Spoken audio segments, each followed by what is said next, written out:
ಎಲ್ಲರಿಗೂ ನಮಸ್ಕಾರ. ನಾನು ಭೀಮಪ್ಪ ಎಚ್ ಗೊಲ್ಲರ್, ಕೊಪ್ಪಳದ ಭೂಮಿ ISN ಕೇಸ್ ಸ್ಟಡಿ ಸರ್ಕಲ್ನಿಂದ ಮಾತಾಡ್ತಾ ಇದ್ದೀನಿ. ಕಳೆದ 6 ಕ್ಲಾಸುಗಳಲ್ಲಿ PDO ಎಕ್ಸಾಮಿಗೆ ಸಂಬಂಧಪಟ್ಟಂತೆ ಸುದೀರ್ಘವಾಗಿ ನಾವು ವಿಷಯವನ್ನು ಮಾತಾಡ್ತಾ ಬಂದ್ವಿ. ಫಸ್ಟ್ ಕ್ಲಾಸಲ್ಲಿ ಒಂದು ಪಂಚಾಯತ್ ರಾಜ್ ಐತಿಹಾಸಿಕ ಹಿನ್ನೆಲೆ, ಸೆಕೆಂಡ್ ಕ್ಲಾಸಲ್ಲಿ ಒಂದು ಸಾಂವಿಧಾನಿಕ ಸ್ಥಾನಮಾನ ಪಂಚಾಯತ್ ರಾಜ್ ಸಂಸ್ಥೆಗಳಿಗೆ, ನಾವು ನೆಕ್ಸ್ಟ್ ಕ್ಲಾಸಲ್ಲಿ ಈ ವಾರ್ಡ್ ಸಭಾ, ಜನವಸತಿ ಸಭಾ ಮತ್ತು ಗ್ರಾಮ ಸಭಾದ ಕುರಿತು ಚರ್ಚೆ ಮಾಡಿದೆ. ನೆಕ್ಸ್ಟ್ ಕ್ಲಾಸಲ್ಲಿ ಈ ಗ್ರಾಮ ಪಂಚಾಯಿತಿ ಪ್ರದೇಶದ ಘೋಷಣೆ ಮತ್ತು ಅದರ ಮೀಸಲಾತಿ ಕುರಿತು ನೋಡಿದ್ವಿ. ನೆಕ್ಸ್ಟ್ 5th ಕ್ಲಾಸಲ್ಲಿ ಗ್ರಾಮ ಪಂಚಾಯಿತಿಯ ಒಂದು ಮತದಾರ ಪಟ್ಟಿ, ಚುನಾವಣೆಗಳು, ಚುನಾವಣಾ ಕಾರ್ಯವಿಧಾನ, ಗ್ರಾಮ ಪಂಚಾಯಿತಿ ಒಂದು ನಿಗಮಿತಗೊಳಿಸ್ತಕ್ಕಂಥದ್ದು, ಒಂದು ಗ್ರಾಮ ಪಂಚಾಯಿತಿ ಒಳಗೆ ಸಮಿತಿಯನ್ನು ರಚನೆ ಮಾಡ್ತಕ್ಕಂಥದ್ದು.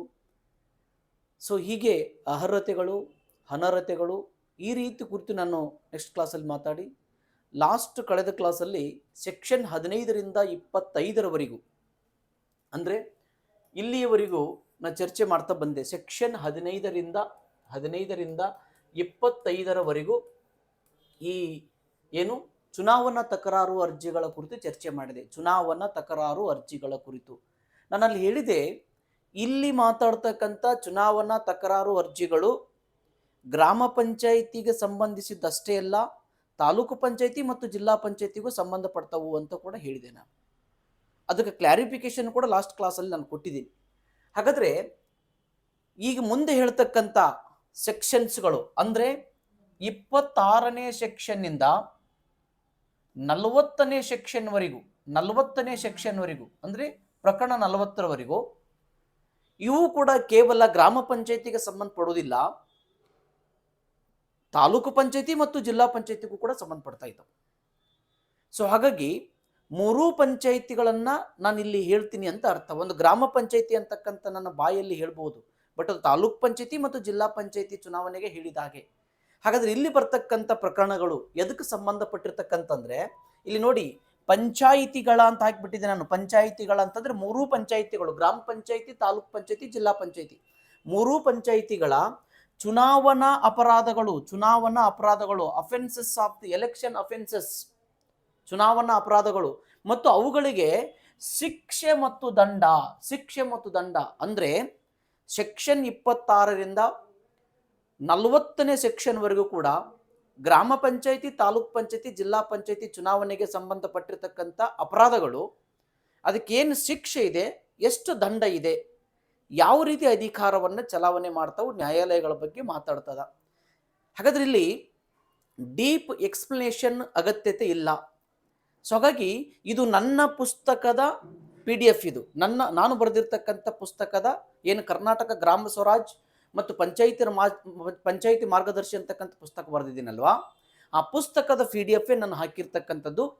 ಇಲ್ಲಿ ಡೀಪ್ ಎಕ್ಸ್ಪ್ಲನೇಷನ್ ಅಗತ್ಯತೆ ಇಲ್ಲ. ಬಟ್ ಯಾವ ಅಪರಾಧಕ್ಕೆ, ಯಾವ ರೀತಿಯಾಗಿರ್ತಕ್ಕಂಥ ಅಪರಾಧಕ್ಕೆ ಯಾವ ರೀತಿಯಾಗಿರ್ತಕ್ಕಂಥ ಶಿಕ್ಷೆ ಮತ್ತು ದಂಡ ಇದೆ ಅನ್ನೋದನ್ನು 40ನೇ ಸೆಕ್ಷನ್ವರೆಗೆ ಹೇಳ್ತಾ ಹೋಗ್ತೀನಿ. ಹಾಗಾದ್ರೆ 3 ಪಂಚಾಯಿತಿಗಳಿಗೆ ಸಂಬಂಧಪಡ್ತಕ್ಕಂಥವು ಇಲ್ಲಿ ಹೇಳಿದೆ ನಾನು. 15ರಿಂದ 25ನೇ ಸೆಕ್ಷನ್ವರೆಗೂ ಕೂಡ ಇಲ್ಲಿ ನೋಡಿ, ಇವು ಗ್ರಾಮ ಪಂಚಾಯಿತಿ ಸಂಬಂಧಪಟ್ಟಂತೆ ಮಾತಾಡಿದ್ರು ಕೂಡ ಇಲ್ಲಿ ಸೆಕ್ಷನ್ 171, ಸೆಕ್ಷನ್ 132 ತಾಲೂಕ್ ಪಂಚಾಯತಿ ಸಂಬಂಧಪಟ್ಟಂತ ಮಾತಾಡುತ್ತೆ, 171 ಜಿಲ್ಲಾ ಪಂಚಾಯತಿ ಸಂಬಂಧಪಟ್ಟಂತ ಮಾತಾಡುತ್ತೆ. ಏನ್ ಮಾತಾಡುತ್ತೆ ಅಂತಂದ್ರೆ 132 ತಾಲೂಕ್ ಪಂಚಾಯತಿ, 171 ಜಿಲ್ಲಾ ಪಂಚಾಯತಿ ಆ ಸೆಕ್ಷನ್ಗೆ ಏನ್ ಹೇಳ್ತಾವ ಅಂತಂದ್ರೆ 15ರಿಂದ 25ನೇ ಸೆಕ್ಷನ್ ಏನದವಲ್ಲ ಅವು ಜಿಲ್ಲಾ ಪಂಚಾಯತಿ ಮತ್ತು ತಾಲೂಕ್ ಪಂಚಾಯತಿಗಳು ಅಪ್ಲಿಕೇಶನ್ ಆಗ್ತಾವು, ಸ್ವಲ್ಪ ಬದಲಾವಣೆ ಒಂದಿಗೆ ಅಷ್ಟೇ. ಮತ್ತು ಹಾಗಾದ್ರೆ ಇಲ್ಲಿ 26ರಿಂದ 1 ಮಿನಿಟ್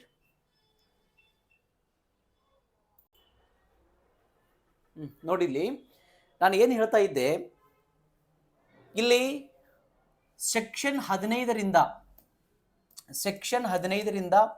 25ರವರೆಗೆ ನಾನು ಮಾತಾಡ್ತಿರ್ಬೇಕಾದ್ರೆ ಇಲ್ಲಿ 2 ರೀತಿಯಾಗಿರ್ತಕ್ಕಂಥ ಸೆಕ್ಷನ್ 132 ಮತ್ತು 171 ಇದು ತಾಲೂಕು ಪಂಚಾಯಿತಿ ಮತ್ತು ಜಿಲ್ಲಾ ಪಂಚಾಯಿತಿಗೆ ಸಂಬಂಧಪಟ್ಟಂತೆ ಮಾತಾಡುತ್ತೆ. ಏನಂತಂದ್ರೆ 15ರಿಂದ 25 ಯಥೋಚಿತ ಬದಲಾವಣೆಗಳೊಂದಿಗೆ ಅದು ಜಿಲ್ಲಾ ಪಂಚಾಯತಿ ಮತ್ತು ತಾಲೂಕ್ ಪಂಚಾಯತಿ ಕೂಡ ಅಪ್ಲಿಕೇಶನ್ ಆಗ್ತವೆ ಅಂತಕ್ಕಂಥದ್ದು.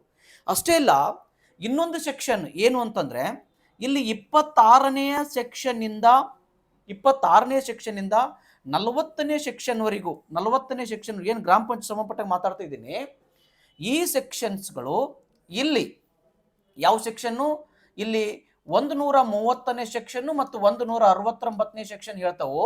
ಏನಂತಂದ್ರೆ 130ನೇ ಸೆಕ್ಷನ್ ಹೇಳ್ತದ 26ನೇ ಸೆಕ್ಷನ್ ಇಂದ 40ನೇ ಸೆಕ್ಷನ್ವರೆಗೂ ಆ ಎಲ್ಲ ಸೆಕ್ಷನ್ಸ್ಗಳು ತಾಲೂಕು ಪಂಚಾಯತಿಗೂ ಕೂಡ ಅಪ್ಲಿಕೇಶನ್ ಆಗುತ್ತೆ ಅಂತಕ್ಕಂಥದ್ದು.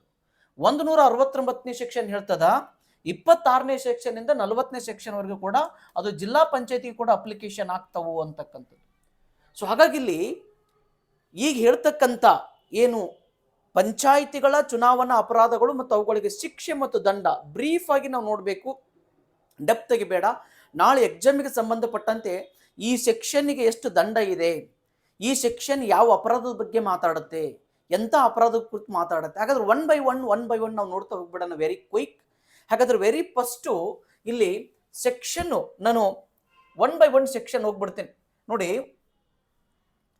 ವಿಷಯ ಪ್ರಕರಣ 26, ಇಲ್ಲಿ ಪ್ರಕರಣ 26 ಹೇಳ್ತದ ಮತದಾನ ಕೇಂದ್ರದ ಬಳಿ ಚುನಾವಣಾ ಪ್ರಚಾರದ ನಿಷೇಧ. ಮತದಾನದ ಕೇಂದ್ರದ ಬಳಿ, ಎಲ್ಲಿ ಮತದಾನದ ಕೇಂದ್ರದ ಬಳಿ ಚುನಾವಣಾ ಪ್ರಚಾರದ ನಿಷೇಧ ಬಗ್ಗೆ ಹೇಳ್ತದ. ಇಲ್ಲಿ ಮತದಾನ ಕೇಂದ್ರ ಅಂತ ಬಂದಾಗ ಒಂದು ಯಾವುದೇ ಒಂದು ಕಟ್ಟಡ, ಆ ಮತದಾನದ ಕೇಂದ್ರದ ಸುತ್ತಲೂ 100 ಮೀಟರ್ ಪ್ರದೇಶದ ವ್ಯಾಪ್ತಿ ಒಳಗಡೆ, 100 ಮೀಟರ್ ಪ್ರದೇಶದ ವ್ಯಾಪ್ತಿ ಒಳಗಡೆ ಕಂಪ್ಲೀಟ್ ಯಾವುದೇ ರೀತಿಯಾಗಿರ್ತಕ್ಕಂಥ ಚುನಾವಣಾ ಪ್ರಚಾರದ ನಿಷೇಧ ಇದೆ.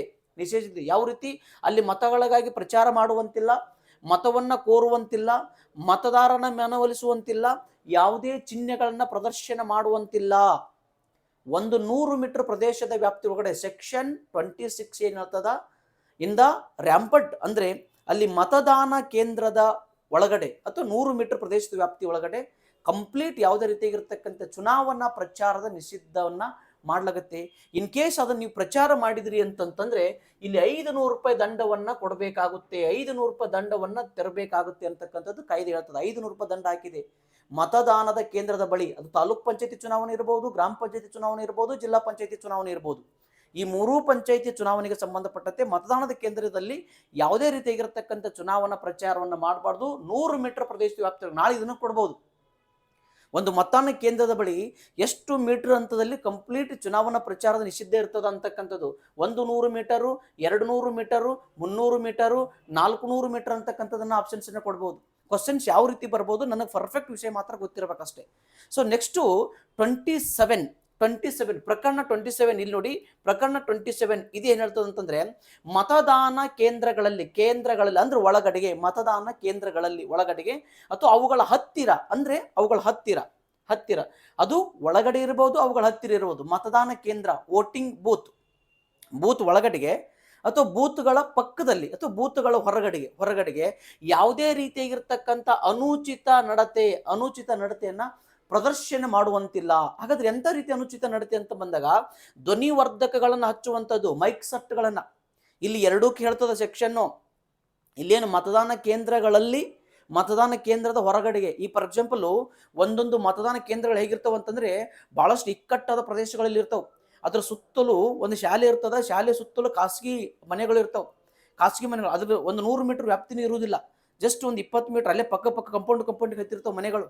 ಸೊ ಅಂಥ ಸಂದರ್ಭದಲ್ಲಿ ಇದು ನನ್ನ ಖಾಸಗಿ ಮನೆ, ನಾನು ಡಾಲ್ಬಿ ಇಟ್ಟು ನಾನು ಮ್ಯೂಸಿಕ್ ಸೌಂಡ್ ನಾನು ಕೇಳ್ತೀನಿ, ನಾನು ಡಾಲ್ಬಿಯನ್ನು ಹಾಕ್ತೀನಿ, ನಾನು TV ಸೌಂಡ್ ವ್ಯಾಲ್ಯೂವನ್ನು ಜಾಸ್ತಿ ಬಿಡ್ತೀನಿ ಅನ್ನುವಂತಿಲ್ಲ. ಇದು ಏನು ಹೇಳ್ತದೆ ಸೆಕ್ಷನ್ ಅಂತಂದರೆ, ಮತದಾನ ಕೇಂದ್ರದ ಒಳಗಡೆಗೆ ಅಥವಾ ಮತದಾನ ಕೇಂದ್ರದ ಬಳಿಯಲ್ಲಿ ಯಾವುದೇ ರೀತಿಯಾಗಿರ್ತಕ್ಕಂಥ ಅನುಚಿತ ವರ್ತನೆ ಅಥವಾ ಅನುಚಿತ ನಡತೆಯನ್ನು ಪ್ರದರ್ಶನ ಮಾಡಿದ್ರೆ, ಯಾವುದೇ ರೀತಿಯಾಗಿರ್ತಕ್ಕಂಥ, ಮತ್ತೆ ಖಾಸಗಿ ವ್ಯಕ್ತಿಗೆ ಹೇಳ್ತದೆ, ಇದು ಸರ್ಕಾರಿ ವ್ಯಕ್ತಿಗೆ ಹೇಳ್ತದ. ಇನ್ನು ನನ್ನ ಪಕ್ಕದಲ್ಲಿ ಖಾಸಗಿ ಮನೆ ಐತೆ ಆಸ್ತಿ ಅಂದ್ರೆ ಇಲ್ಲ, ಅದಕ್ಕೂ ಅವಕಾಶ ಇಲ್ಲ. 100 ಮೀಟರ್ ಪ್ರದೇಶದೊಳಗಡೆ ಖಾಸಗಿ ಮನೆ ಇದ್ರು ಕೂಡ ಅವತ್ತೊಂದಿನ ಸ್ವಿಚ್ ಆಫ್ ಮಾಡ್ಕೋಬೇಕು. ಅವತ್ತೊಂದಿನ ಯಾವುದೇ ರೀತಿಯಾಗಿರ್ತಕ್ಕಂಥ ಕಿರಿಕಿರಿ ಉಂಟು ಮಾಡುವಂಥ, ಜಟ್ಟಿಯಾಗಿ ಜೋರ್ ಸೌಂಡ್ ಬರ್ತಕ್ಕಂಥ, ಯಾವುದೇ ರೀತಿಯಾಗಿರ್ತಕ್ಕಂಥ ಧ್ವನಿವರ್ಧಕನ ಬಳಸಲಿಕ್ಕೆ ಅವಕಾಶ ಇಲ್ಲ. ಯಾವುದೇ ವ್ಯಕ್ತಿಗೆ ಕಿರುಕುಳ, ನನ್ನ ಮನೆ ಮುಂದೆ ಯಾಕೆ ಹಾದು ಹೋಗ್ತಿದಿ, ನನ್ನ ಮನೆ ಅಂಗಳದಾಗ ಯಾಕೆ ಹಾದು ಹೋಗ್ತಿದಿ, ಯಾಕಂದ್ರೆ ಹಳ್ಳಿ ಒಳಗೆ ಸಾಮಾನ್ಯವಾಗಿ ನಾವು ನೋಡ್ತಿರ್ತೀವಿ, ಗ್ರಾಮ ಪಂಚಾಯತಿ ಚುನಾವಣೆ ಆಗಿರ್ಬೋದು, ತಾಲೂಕು ಚುನಾವಣೆ ಸಾಕಷ್ಟು ಸಾಮಾನ್ಯವಾಗಿ ಗ್ರಾಮೀಣ ಭಾಗದಲ್ಲಿ ಬಹಳಷ್ಟು ಟೆನ್ಷನ್ ಕೊಡ್ತಕ್ಕಂಥ ಚುನಾವಣೆಗಳಿವು. ಈ ಚುನಾವಣೆಗಳ ಸಂದರ್ಭದಲ್ಲಿ ಯಾಕಂದ್ರೆ ವೋಟಿಂಗ್ ಬೂತ್ಗಳು ಗ್ರಾಮೀಣ ಪ್ರದೇಶದಲ್ಲಿರುವಾಗ ಸಾಮಾನ್ಯವಾಗಿ ಒಂದು 100 ಮೀಟರ್ ಹೋಗ್ತಿರುವಾಗ ಅಲ್ಲಿ ಯಾವುದೇ ರೀತಿ ಮತದಾರನಿಗೆ ಕಿರುಕುಳ ಕೊಡ್ತಕ್ಕಂಥದ್ದು ಕೂಡ ಅಷ್ಟೇ ಅಲ್ಲ, ಗಟ್ಟಿಯಾಗಿ ಕೂಗಾಡುವುದು, ಕೇಕೆ ಹೊಡೆಯುವುದು, ಚೀರುವುದು. ಸೊ ಇದು ಕೂಡ ಇಲ್ಲಿ ಅನುಚಿತ ವರ್ತನೆ ಅಂತ ಆಗುತ್ತೆ. ಅಷ್ಟೇ ಅಲ್ಲ, ಕರ್ತವ್ಯ ನಿರತ ಅಧಿಕಾರಿಗಳ ಮೇಲೆ ದೌರ್ಜನ್ಯ, ಕರ್ತವ್ಯ ನಿರತವಾಗಿರ್ತಕ್ಕಂಥ ಅಧಿಕಾರಿಗಳು, ಅಲ್ಲಿ ಪ್ರಿಸೈಡಿಂಗ್ ಆಫೀಸರ್ ಇರ್ಬೋದು, ಪೋಲಿಂಗ್ ಆಫೀಸರ್ಸ್ಗಳಿರ್ಬೋದು, ಅಲ್ಲಿ ಪೊಲೀಸ್ ಆಫೀಸರ್ಸ್ಗಳಿರ್ಬೋದು, ಅಲ್ಲಿ ಯಾವುದೇ ರೀತಿ ಇರತಕ್ಕಂಥ ಬೂತ್ ಲೆವೆಲ್ ಆಫೀಸರ್ಸ್ ಇರ್ಬೋದು, ಇವ್ರು ಯಾರ ಮೇಲೂ ಕೂಡ ಯಾವುದೇ ರೀತಿಯಾಗಿರ್ತಕ್ಕಂತಹ ಒಂದು ಅಲ್ಲಿ ಕರ್ತವ್ಯದ ಅಧಿಕಾರಿಗಳ ಮೇಲೆ ದೌರ್ಜನ್ಯ ಮಾಡಿದ್ರು ಕೂಡ ಅದನ್ನ ಅನುಚಿತ ವರ್ತನೆ ಅಂತಕ್ಕಂಥದ್ದು. ಇನ್ ಕೇಸ್ ಈ ರೀತಿ ಮಾಡಿದರೆ ಚುನಾವಣಾ ಕೇಂದ್ರದ ಒಳಗಡೆಗೆ, ಚುನಾವಣಾ ಕೇಂದ್ರದ ಹೊರಗಡೆಗೆ 26ನೇ ಸೆಕ್ಷನ್ ಪ್ರಕಾರ ಈ ರೀತಿಯಾಗಿ ಒಂದು ಅನುಚಿತವಾಗಿ ವರ್ತನೆಯನ್ನು ಮಾಡಿದರೆ ಅಂತಹ ವ್ಯಕ್ತಿಗೆ ಅಥವಾ ಅಂಥ ವ್ಯಕ್ತಿಗಳಿಗೆ 3 ತಿಂಗಳವರೆಗೂ, ಎಷ್ಟು ತಿಂಗಳ? 3 ತಿಂಗಳವರೆಗೂ ಸೆರೆವಾಸ ಇದೆ, ಅಥವಾ ಅಂದ್ರೆ ಅದನ್ನಾದ್ರೂ ಕೊಡ್ಬೋದು, ಅಥವಾ ದಂಡ ಆದರೂ ವಿಧಿಸಬಹುದು, ಇಲ್ಲ 2ರಿಂದಲೂ ಕೂಡ ಶಿಕ್ಷೆಗೆ ಗುರಿಪಡಿಸಬಹುದು. 2ರಿಂದಲೂ ಕೂಡ ಶಿಕ್ಷೆಗೆ ಗುರಿಪಡಿಸಲಿಕ್ಕೆ ಇಲ್ಲಿ ಕಾಯ್ದೆಯಲ್ಲಿ ಅವಕಾಶವನ್ನ ಕೊಡಲಾಗಿದೆ. ಹಾಗಾದ್ರೆ ನೆಕ್ಸ್ಟ್ ವೆರಿ ಇಂಪಾರ್ಟೆಂಟ್, ಇದು ಕೂಡ 28ನೇದ್ದು ಸೇಮು, ಅದಕ್ಕೆ ಇದಕ್ಕೆ ಹೋಲಿಕೆ ಇದೆ. 27 ಮತ್ತು 28ಕ್ಕೆ ಹೋಲಿಕೆ ಇದೆ ನೋಡಿ.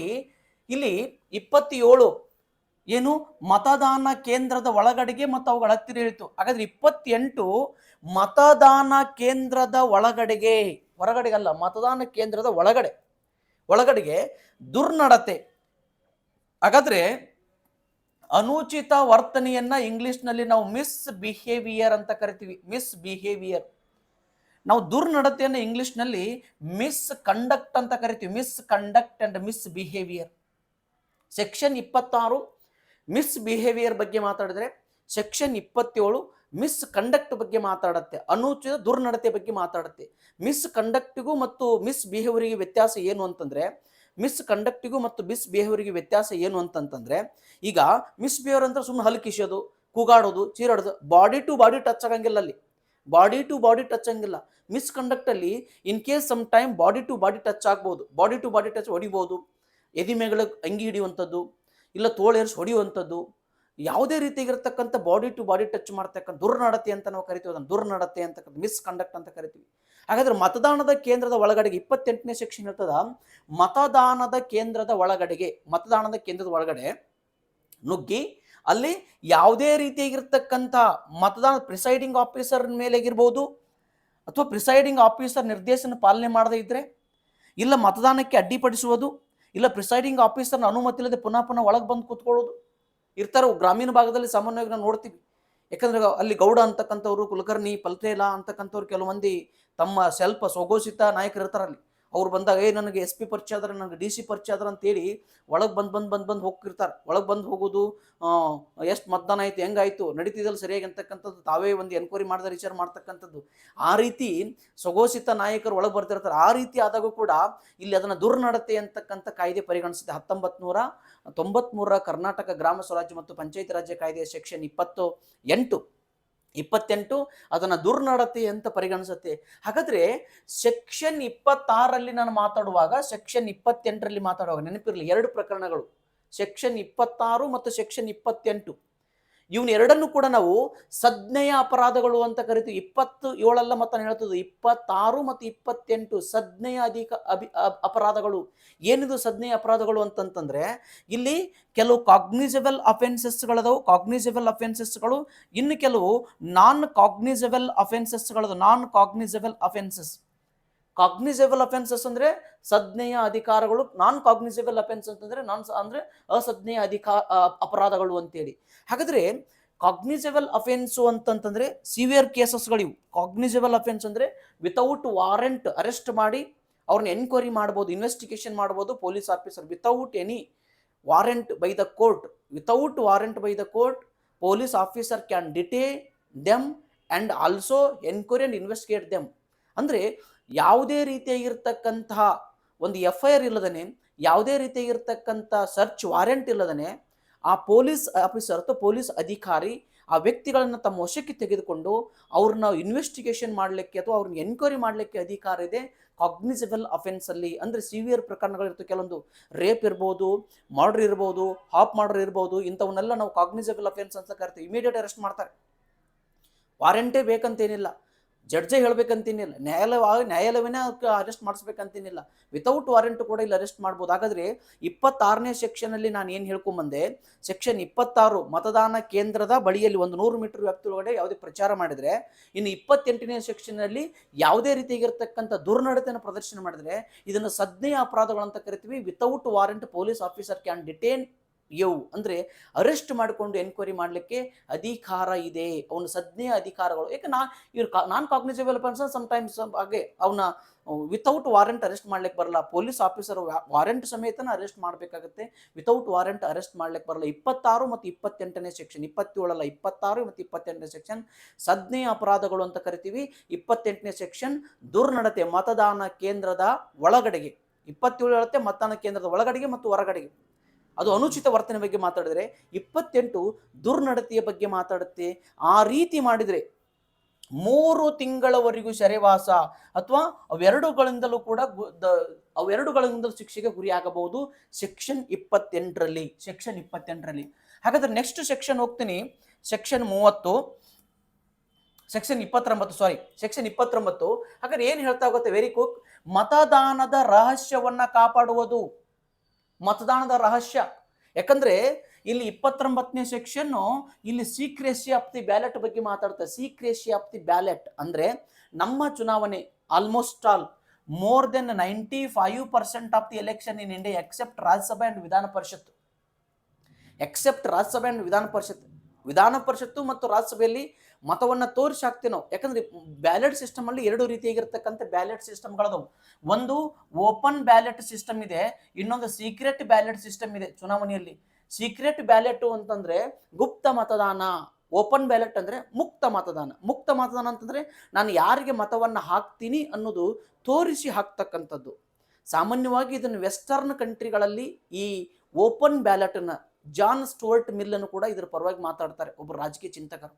ಓಪನ್ ಬ್ಯಾಲೆಟ್ ಇರಬೇಕು. ಎಲ್ಲಿ ಓಪನ್ ಬ್ಯಾಲೆಟ್ ವರ್ಕ್ ಆಗುತ್ತಂದ್ರೆ ಹೈಲಿ ಪೊಲಿಟಿಕಲ್ ಮ್ಯಾಚುರಿಟಿ ಇರ್ತಕ್ಕಂಥ ಕಂಟ್ರಿ ಒಳಗಡೆ ಓಪನ್ ಬ್ಯಾಲೆಟ್ ವರ್ಕ್ ಆಗುತ್ತೆ. ಯಾಕಂದ್ರೆ ರಾಜಕಾರಣವನ್ನ ವೈಯಕ್ತಿಕಕ್ಕೆ ತೆಗೆದುಕೊಳ್ತಕ್ಕಂಥವ್ರು ಇನ್ನು ನಾವು ರಾಜಕಾರಣವನ್ನ ಬಹಳಷ್ಟು ವೈಯಕ್ತಿಕ ತೆಗೆದುಕೊಳ್ಳೋದು. ಯಾಕಂದ್ರೆ ಗ್ರಾಸ್ ರೂಟ್ ಲೆವೆಲ್ ಇರ್ತಕ್ಕಂಥ ವಿಶೇಷವಾಗಿ ಗ್ರಾಮೀಣ ಭಾಗದ ಜನರು ವೈಯಕ್ತಿಕ ಜೀವನವನ್ನ ಮತ್ತು ರಾಜಕೀಯ ಜೀವನವನ್ನ ಬೇರ್ಪಡಿಸುವುದಿಲ್ಲ, ಅವರು ಎರಡು ಒಂದಾಗಿ ನೋಡ್ತಾರೆ.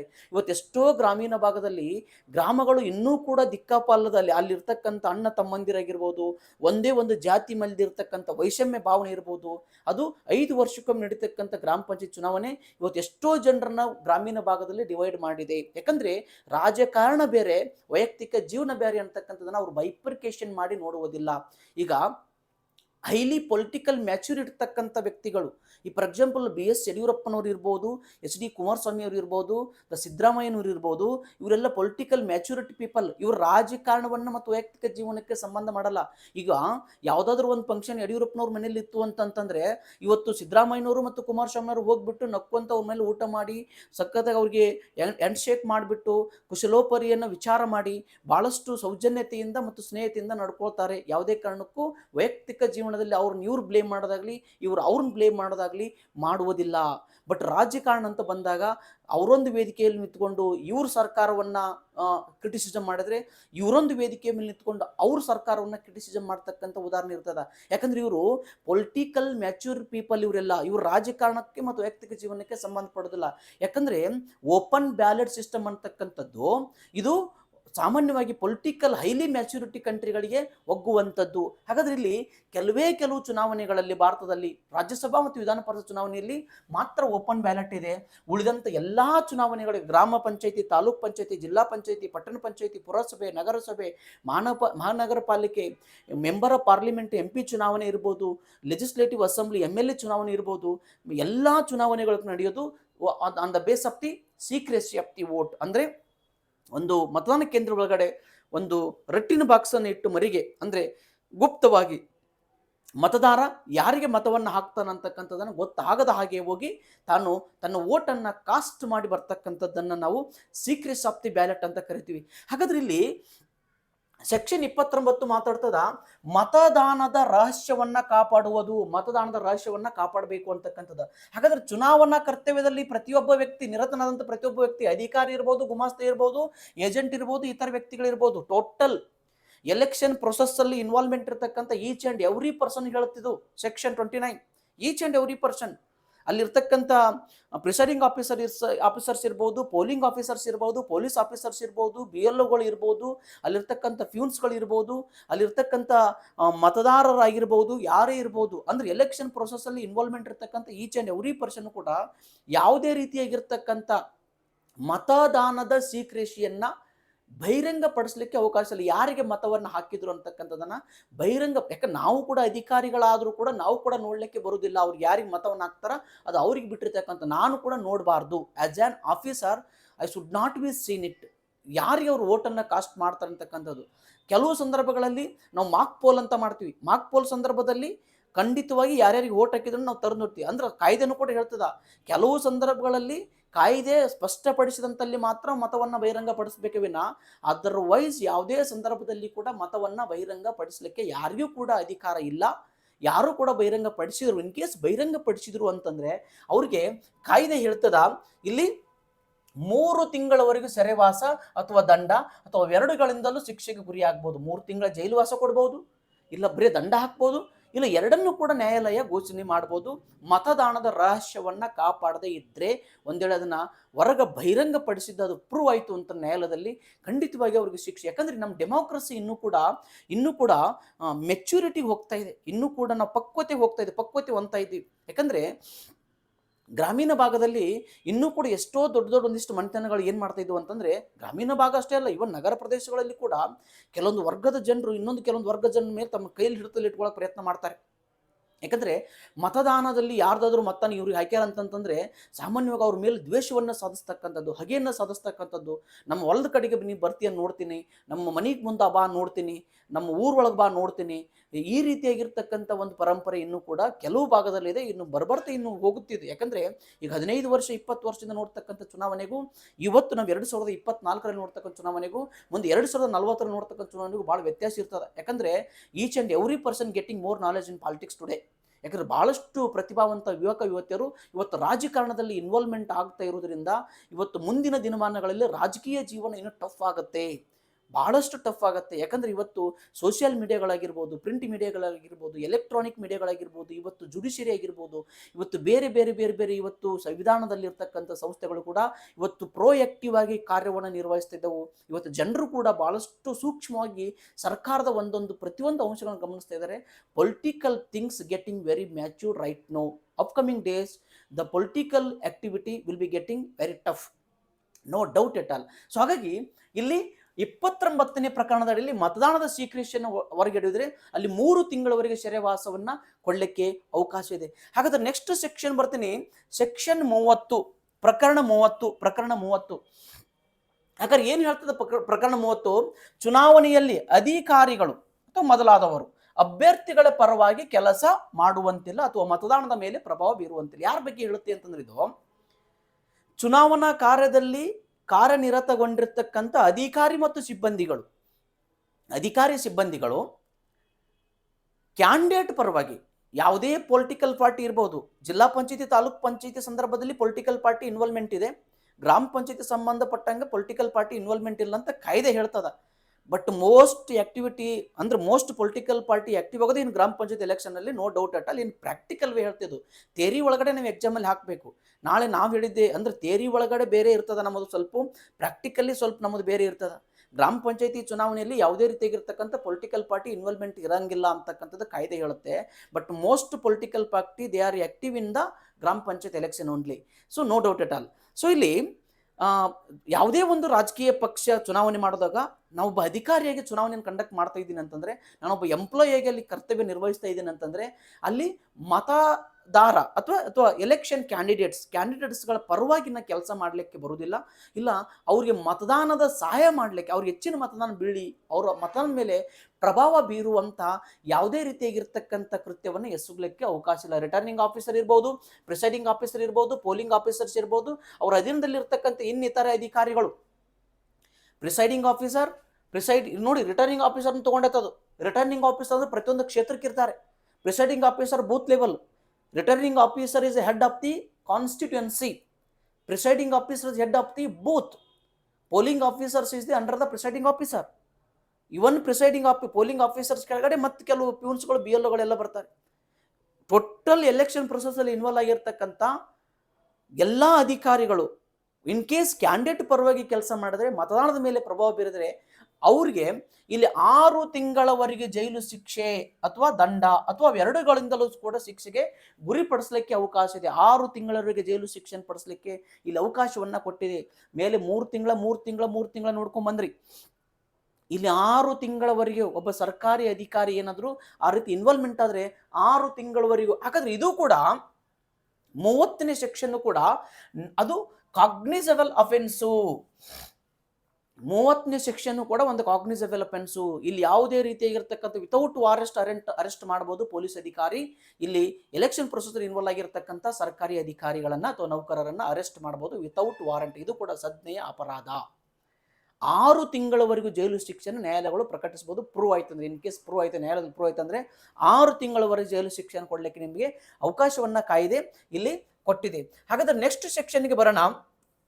ಸೆಕ್ಷನ್ 31 ಏನ್ ಹೇಳ್ತದಪ್ಪ ಅಂತಂದ್ರೆ, ಚುನಾವಣೆಗಳಿಗೆ ಸಂಬಂಧಿಸಿದಂತೆ ಸರ್ಕಾರಿ ಕರ್ತವ್ಯದ ಭಂಗ. ಅವ್ರು ಹೇಳ್ತಿರೋದು ಚುನಾವಣೆಗೆ ಸಂಬಂಧಿಸಿದಂತೆ.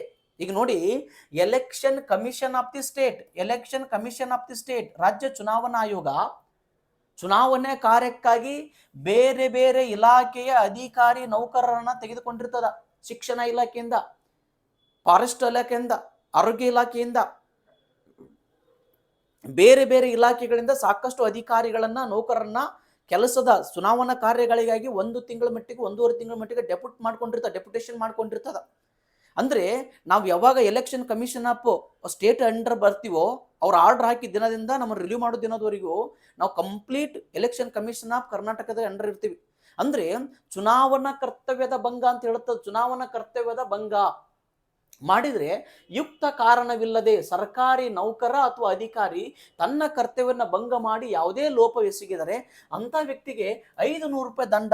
ಫಸ್ಟ್ ಬಂತಿದ್ದು 500 ರೂಪೀಸ್, ಫಸ್ಟ್ನೇದು ನೋಡಿದ್ರೆ 500 ರೂಪೀಸ್, ಇದು ಕೂಡ 500 ರೂಪೀಸ್, 500 ರೂಪಾಯಿವರೆಗೆ ದಂಡವನ್ನ ವಿಧಿಸಲಿಕ್ಕೆ ಇಲ್ಲಿ ಸೆಕ್ಷನ್ 31ರಲ್ಲಿ ಅವಕಾಶ ಇದೆ. ಚುನಾವಣಾ ಕರ್ತವ್ಯದ ಭಂಗವನ್ನ ಮಾಡಿದ್ರೆ, ಚುನಾವಣಾ ಕರ್ತವ್ಯ ಅಂತಂದ್ರೆ ಈಗ ನಮಗೊಂದು ಸ್ಪೆಸಿಫಿಕ್ ವರ್ಕ್ ಕೊಟ್ಟಿರ್ತಾರೆ. ನೀನು ಪೋಲಿಂಗ್ ಆಫೀಸರ್ ಇದನ್ನ ಮಾಡಬೇಕು, ನೀ ಪ್ರಿಸೈಡಿಂಗ್ ಆಫೀಸರ್ ಇದನ್ನ ಮಾಡಬೇಕು, BLO ಇದನ್ನ ಮಾಡಬೇಕು, ಪೊಲೀಸ್ ಆಫೀಸರ್ನ ಇದನ್ನ ಮಾಡಬೇಕು. ನಮಗೆ ಸ್ಪೆಸಿಫಿಕೇಶನ್ ಆಗಿ ಇಂತಿಂತ ವರ್ಕ್ ಕೊಟ್ಟಿರ್ತಾರೆ, ಇವ್ರಿಗಿಂತ ವರ್ಕ್ ಅಂತ ಕೊಟ್ಟಿರ್ತಾರೆ.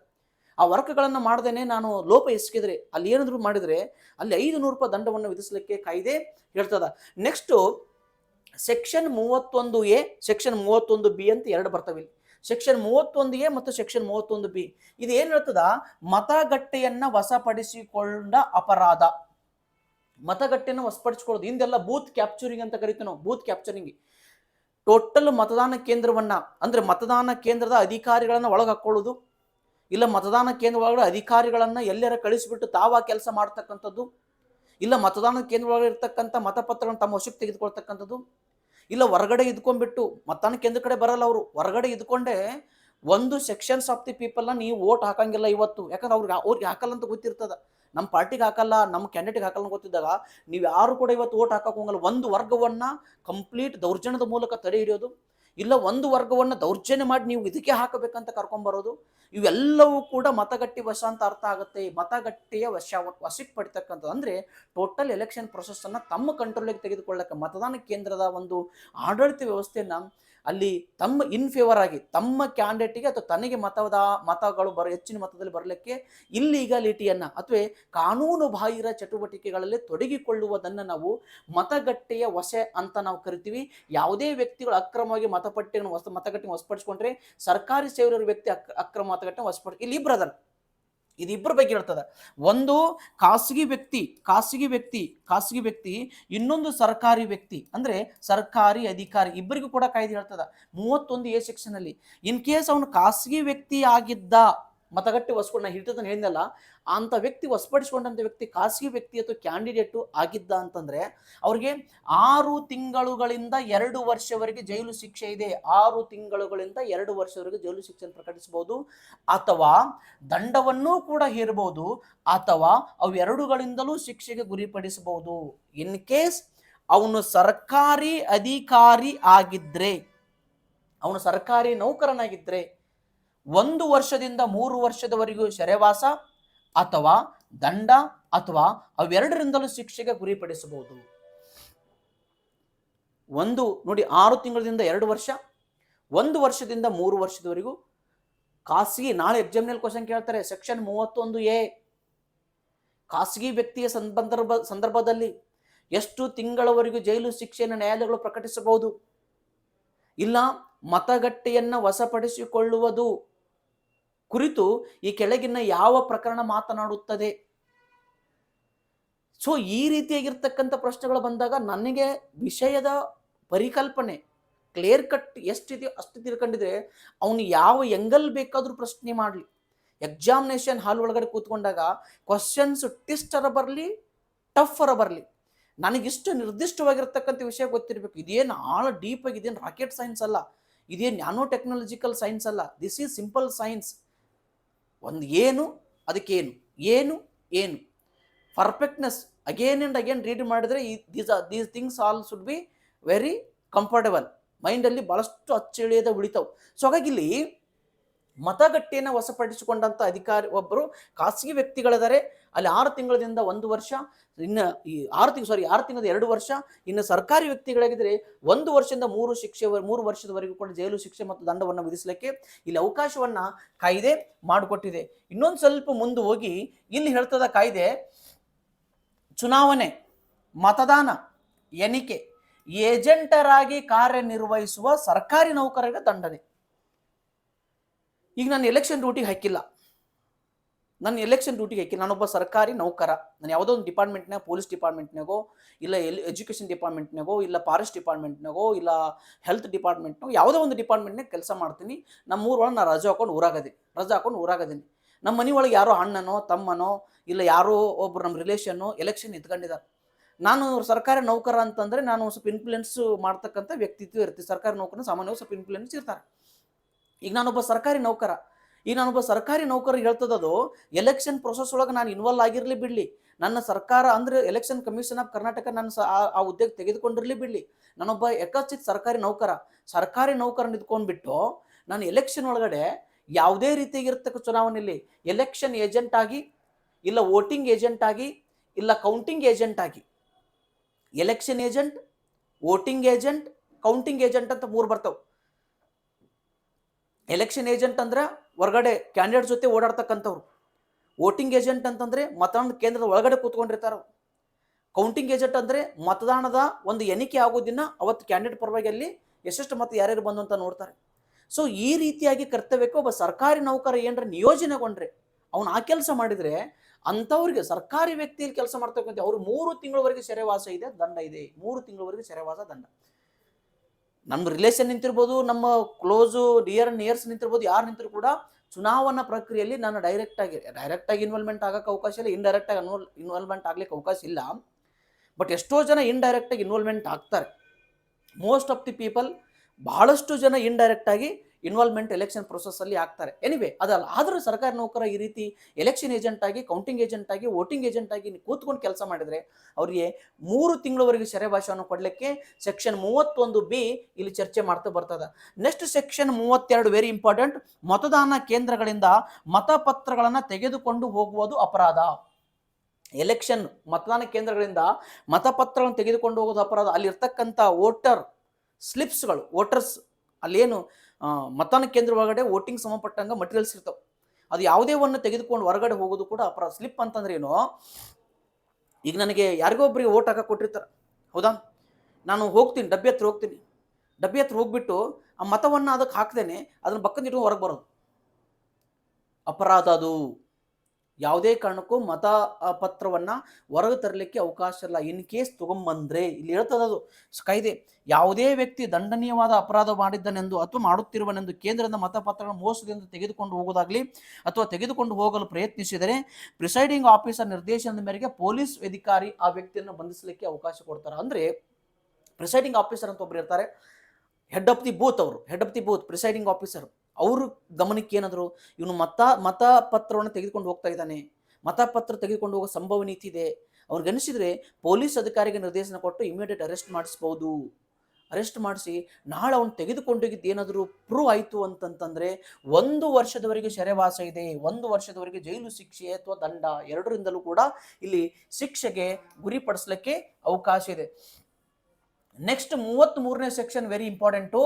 ಇಲ್ಲಿ ಇತರೆ ಅಪರಾಧಗಳು ಮತ್ತು ದಂಡಗಳು. 33ನೇ ಪ್ರಕರಣದಲ್ಲಿ ಚುನಾವಣೆಗೆ ಸಂಬಂಧಪಟ್ಟಿರ್ತಕ್ಕಂಥ, ಎಲೆಕ್ಷನ್ಗೆ ಸಂಬಂಧಪಟ್ಟಿರ್ತಕ್ಕಂಥ ಇತರೆ ಅಪರಾಧಗಳು. ಇಲ್ಲಿ ಹಲವಾರು ಅಪರಾಧಗಳದಾವು. ಎಂಥವು? ಯಾವುದೇ ಚುನಾವಣೆಯಲ್ಲಿ ನಾಮಪತ್ರವನ್ನ ಮೋಸದಿಂದ ವಿರೂಪಗೊಳಿಸಿದ್ರೆ ಅಥವಾ ಮೋಸದಿಂದ ನಾಶಪಡಿಸಿದ್ರೆ. ನಾಮಪತ್ರ ಅಂತಂದ್ರೆ ನಾವು ಇನ್ನೂ ಎಲೆಕ್ಷನ್ ಒಳಗಲ್ಲ, ಎಲೆಕ್ಷನ್ಗಿಂತ ಮುಂಚೆ ಅಂದ್ರೆ ವೋಟಿಂಗ್ಗಿಂತ ಮುಂಚೆ ನಾಮಪತ್ರ ಸಲ್ಲಿಸ್ಲಿಕ್ಕೆ ಹೋಗ್ತೀವಿ. ಅಂತ ನಾಮಪತ್ರನ ಹರಿದು ಹಾಕೋದು, ಇಲ್ಲ ಅದನ್ನ ಕಾಟು ಹೊಡೆಯೋದು, ಇನ್ನೊಬ್ಬರ ನಾಮಪತ್ರ ಕಾಟು ಹೊಡೆಯೋದು, ಅಂದ್ರೆ ಒಂಥರ ವಿಕೃತವಾಗಿ ನಡ್ಕೊಳ್ತಕ್ಕಂಥದ್ದು ಮಾಡಿದ್ರೆ ಚುನಾವಣೆಯಲ್ಲಿ ಇತರ ಅಪರಾಧಗಳು. ನೆಕ್ಸ್ಟ್ ಹೇಳ್ತದೆ ಇದು ಕಾಯ್ದೆ ಸೆಕ್ಷನ್ 33 ಏನ್ ಹೇಳ್ತದೆ ನೋಡಿ. ರಿಟರ್ನಿಂಗ್ ಆಫೀಸರ್ ಅಂಟಿಸಿದ ಯಾವುದೇ ಪಟ್ಟಿ ಅಥವಾ ನೋಟಿಸ್ ಅನ್ನ ಅಥವಾ ದಸ್ತಾವೇಜನ್ನು ವಿರೂಪಗೊಳಿಸಿದರೆ, ಮತಪತ್ರಗಳನ್ನು ನಾಶಪಡಿಸಿದರೆ, ಕ್ರಮಬದ್ಧವಾದ ಅಧಿಕಾರಿಗಳಿಗೆ ಯಾವುದೇ ನಾಮಪತ್ರವನ್ನ ವ್ಯಕ್ತಿಗೆ ಸರಬರಾಜು ಮಾಡಿದ್ರೆ, ಅಂದ್ರೆ ಪ್ರಿಸೈಡಿಂಗ್ ಆಫೀಸರ್ನ ಒಂದು ನಾಮಿನೇಷನ್ ಲೆಟರ್ ಸಲ್ಲಿಸಕ್ ಹೋದಾಗ ಅಲ್ಲಿ ಏನಾದರೂ ಅನುಚಿತವಾಗಿ ನಡ್ಕೊಂಡ್ರೆ, ನಾಮಪತ್ರ ಸಲ್ಲಿಸುವಾಗ, ಇಲ್ಲ ಮತದಾನ ಕೇಂದ್ರ ಒಳಗಡೆ ಮತಪತ್ರಗಳನ್ನು ಮೋಸದಿಂದ ಹೋಗ್ಲಿಕ್ಕೆ ಪ್ರಯತ್ನ ಪಟ್ರೆ, ಇಲ್ಲ ಪ್ರಿಸೈಡಿಂಗ್ ಆಫೀಸರ್ ಯಾವುದೇ ಒಂದಿಷ್ಟು ಕೆಲವು ನೋಟಿಸ್ಗಳನ್ನು ಹೊರಗಡೆ ಹಚ್ಚಿರ್ತಾರೆ, ಪಬ್ಲಿಕ್ ನೋಟಿಸ್ ಇರ್ಬೋದು, ಕೆಲವು ಎಲೆಕ್ಷನ್ ಯಾವ ರೀತಿ ನಡೀತದ, ಎಷ್ಟು ಕ್ಯಾಂಡಿಡೇಟ್ಸ್ಗಳಿದ್ದಾರೆ, ಅದು ಎಷ್ಟು ಗಂಟೆಯಿಂದ ಎಷ್ಟು ಗಂಟೆವರೆಗೂ, ಒಂದಿಷ್ಟು ಬಾರ್ಡ್ರಲ್ಲಿ ಒಂದಿಷ್ಟು ಕೆಲವು ನೋಟಿಸನ್ನು ಹಚ್ಚಿರ್ತಾರೆ. ಅಂಥ ನೋಟಿಸ್ಗಳನ್ನು ವಿರೂಪಗೊಳಿಸಿದರೆ, ಹರಿದು ಹಾಕಿದರೆ, ತೆಗೆದು ಹಾಕಿದರೆ, ಇಲ್ಲ ಯಾವುದೇ ಸಂದರ್ಭದಲ್ಲಿ ಕ್ರಮಬದ್ಧವಾಗಿರದೇ ಇರತಕ್ಕಂಥ ಅಧಿಕಾರಿಗಳಿಗೆ ತನ್ನ ಒಂದು ಮತಪತ್ರವನ್ನು ಸರಬರಾಜು ಮಾಡಿದ್ರೆ ಅಂತಹ ವ್ಯಕ್ತಿಗೆ ಇದು ಹೇಳ್ತದ, ಕಾಯ್ದೆ ಹೇಳ್ತದ ಶಿಕ್ಷೆ ನೋಡಿ. ಇಲ್ಲಿ ಸರ್ಕಾರಿ ಅಧಿಕಾರಿಯಾಗಿದ್ರೆ 2 ವರ್ಷದವರೆಗೂ ಸೆರೆವಾಸ ಮತ್ತು ದಂಡ ಇದೆ. ಇನ್ ಕೇಸು ಅವರು ಖಾಸಗಿ ವ್ಯಕ್ತಿ ಆಗಿದ್ರೆ, ಯಾವುದೇ ಇತರ ವ್ಯಕ್ತಿ ಆಗಿದ್ರೆ 6 ತಿಂಗಳವರೆಗೆ, ಅಂದ್ರೆ ಇತರ ವ್ಯಕ್ತಿ ಆಗಿದ್ರೆ 6 ತಿಂಗಳವರೆಗೆ ಸೆರೆವಾಸ ಮತ್ತು ದಂಡ ಇದೆ. ಅಂದ್ರೆ ಇತರೆ ಚುನಾವಣಾ ಅಪರಾಧಗಳಿಗೆ ಸಂಬಂಧಪಟ್ಟಂತೆ ಸೆಕ್ಷನ್ 33 ಸರ್ಕಾರಿ ಅಧಿಕಾರಿಗೆ ಒಂದು ಅಪರಾಧ ಮಾತಾಡಿದ್ರೆ, ಇನ್ನು ಖಾಸಗಿ ವ್ಯಕ್ತಿಗಳಿಗೆ ಮತ್ತೊಂದು ಅಪರಾಧ, ಅಂದ್ರೆ ಮತ್ತೊಂದು ರೀತಿಯ ದಂಡ ಮತ್ತು ಶಿಕ್ಷೆಯನ್ನ ಇಲ್ಲಿ ಹೇಳ್ತಾ ಬರ್ತದ. ನೆಕ್ಸ್ಟ್ ವೆರಿ ಇಂಪಾರ್ಟೆಂಟು, ಒಂದು ನಿಮಿಷ ಈ ಕಡೆಗೆ ತಗೊಳ್ತೀನಿ ನೋಡಿ. ಕಾಣ್ತದ? ಐ ಥಿಂಕ್ ಕಾಣ್ತದ. ಓಕೆ, ಇಲ್ಲಿ ನೋಡಿ ಸೆಕ್ಷನ್ 34 ಚುನಾವಣೆಯ ಸಂದರ್ಭದಲ್ಲಿ ವರ್ಗಗಳ ನಡುವೆ ವೈರತ್ವವನ್ನು ಉತ್ತೇಜಿಸತಕ್ಕಂಥದ್ದು. ಗ್ರಾಮ ಪಂಚಾಯತಿ ಚುನಾವಣೆ ಇರ್ಬೋದು, ತಾಲೂಕ್ ಪಂಚಾಯತಿ ಚುನಾವಣೆ ಇರ್ಬೋದು, ಜಿಲ್ಲಾ ಪಂಚಾಯತಿ ಚುನಾವಣೆಗಳು ಇರ್ಬೋದು. ಈ ಚುನಾವಣೆಗಳಲ್ಲಿ ವರ್ಗಗಳ ಮಧ್ಯೆ, ಜಾತಿಗಳ ಮಧ್ಯೆ, ಕುಲಗಳ ಮಧ್ಯೆ, ಧರ್ಮಗಳ ಮಧ್ಯೆ ವೈಷಮ್ಯವನ್ನು ಎತ್ತಿಸುವಂಥದ್ದು, ಉತ್ತೇಜನ ಕೊಡ್ತಕ್ಕಂಥದ್ದು, ಎಮೋಷನಲ್ ಆಗಿ ಮಾತಾಡ್ತಕ್ಕಂಥದ್ದು, ಒಂದು ಧರ್ಮವನ್ನು ಎತ್ತಿ ಕಟ್ತಕ್ಕಂಥದ್ದು, ಒಂದು ಜಾತಿಯನ್ನು ಎತ್ತಿ ಕಟ್ತಕ್ಕಂಥದ್ದು, ಒಂದು ಜನಾಂಗವನ್ನು ಎತ್ತಿ ಕಟ್ತಕ್ಕಂಥದ್ದು, ಇಲ್ಲ ಒಂದು ಜಾತಿ, ಒಂದು ಧರ್ಮ, ಒಂದು ಇದ್ರ ಕುರಿತು ಅವಹೇಳನ ಮಾಡ್ತಕ್ಕಂಥದ್ದು, ಅಪಚಾರವನ್ನು ಮಾಡ್ತಕ್ಕಂಥದ್ದು, ಸೊ ಇಲ್ಲ ಅಪೋಸಿಟ್ ನಿಂತಿರ್ತಕ್ಕ ಕ್ಯಾಂಡಿಡೇಟಿಯ ಒಂದು ಮಾನಹಾನಿ ಮಾಡ್ತಕ್ಕಂಥದ್ದು. ಅಂದ್ರೆ ಇಲ್ಲಿ ಯಾವುದೇ ಒಂದು ವರ್ಗಗಳ ನಡುವೆ ವೈಷಮ್ಯ ಅಥವಾ ವೈರತ್ವ ಭಾವನೆಯನ್ನು ಹುಟ್ಟಾಕಿದರೆ, ಅದು ಕ್ಯಾಂಡಿಡೇಟ್ ಇರ್ಬೋದು, ಇಲ್ಲ ಕ್ಯಾಂಡಿಡೇಟ್ ಪರವಾಗಿ ಏಜೆಂಟ್ಗಳಿರ್ಬೋದು, ಇಲ್ಲ ಕ್ಯಾಂಡಿಡೇಟ್ ಪರವಾಗಿ ಯಾವುದೇ ರೀತಿಯಾಗಿರ್ತಕ್ಕಂಥ ಒಬ್ಬ ವ್ಯಕ್ತಿ ಇರ್ಬೋದು, ಇಲ್ಲ ಕ್ಯಾಂಡಿಡೇಟ್ಗಳಾಗಿರ್ಬೋದು, ಅಂಥವ್ರು ಈ ರೀತಿ ಮಾಡಿದರೆ, ವೈಷಮ್ಯಗಳನ್ನು ವೈರತ್ವ ನಡುವೆ ಉತ್ತೇಜನ ಮಾಡಿದರೆ, ಭಾರತ ನಾಗರಿಕರ ವೈರತ್ವ ಭಾವನೆ ಉಚ್ಚ ಮಾಡಿದ್ರೆ 3 ವರ್ಷದವರೆಗೆ ಜೈಲು ಶಿಕ್ಷೆ ಅಥವಾ ದಂಡವನ್ನು ವಿಧಿಸಲಿಕ್ಕೆ ಕಾಯ್ದೆಯಲ್ಲಿ ಅವಕಾಶ ಇದೆ. ಫಾರ್ 3 years ಇಂಪ್ರಿಸನ್ಮೆಂಟ್ ಕೊಡ್ಲಿಕ್ಕೆ ಅಂದ್ರೆ ಅಧಿಕಾರ ನ್ಯಾಯಾಲಯಕ್ಕಿದೆ. ಇಲ್ಲಿ 3 ವರ್ಷದವರೆಗೂ ಸೆಕ್ಷನ್ 34 ಅಡಿಯಲ್ಲಿ ಯಾವುದೇ ರೀತಿಯಾಗಿರ್ತಕ್ಕಂಥ ಚುನಾವಣಾ ಸಂದರ್ಭದಲ್ಲಿ ವರ್ಗಗಳ ನಡುವೆ ವೈರತ್ವವನ್ನು ಉತ್ತೇಜಿಸಲಿಕ್ಕೆ ಪ್ರಯತ್ನ ಪಟ್ಟರೆ, ಅಷ್ಟೇ ಅಲ್ಲ, ಇಲ್ಲಿ ಸೆಕ್ಷನ್ 35 ಚುನಾವಣೆಯ ದಿವಸ ಅಂದ್ರೆ ಮತದಾನದ ದಿನ ಅಥವಾ ಅದರ ಹಿಂದಿನ ದಿವಸ ಸಾರ್ವಜನಿಕ ಸಭೆಗಳ ನಿಷೇಧ ಅಂದರೆ ಇಲ್ಲಿ ಕ್ಲಿಯರ್ ಆಗಿ ಹೇಳ್ಬಿಟ್ಟಿದ್ದಾನೆ, ಮತದಾನ ಪ್ರಾರಂಭವಾಗುವ ದಿನಾಂಕಕ್ಕೆ ಮುಂಚೆ 48 ಗಂಟೆಗಳ ಒಳಗೆ ಯಾವುದೇ ರೀತಿಯಾಗಿರ್ತಕ್ಕಂಥ ಸಾರ್ವಜನಿಕ ಸಭೆಗಳನ್ನು ಕೈಗೊಳ್ಳುವಂತಿಲ್ಲ. ಕೈಗೊಂಡ್ರೆ 250. ಇದು ವೆರಿ ಇಂಪಾರ್ಟೆಂಟ್. ಯಾಕಂದ್ರೆ ಇಲ್ಲಿವರೆಗೂ 250 ರೂಪಾಯಿ ದಂಡ ಯಾವ ನೋಡಲಿಲ್ಲ ನಾವು. ಫಸ್ಟ್ ಟೈಮ್ ಇವತ್ತು 200 ಫಸ್ಟ್ ಈ ಇಷ್ಟತನ ಹೇಳಿದ್ರಲ್ಲಿ 250 ರೂಪಾಯಿ ದಂಡದಂದ್ರೆ 500 ರೂಪಾಯಿ ದಂಡ ನೋಡಿದ್ವಿ. 500 ರೂಪಾಯಿ ದಂಡ ನೋಡಿದೀವಿ.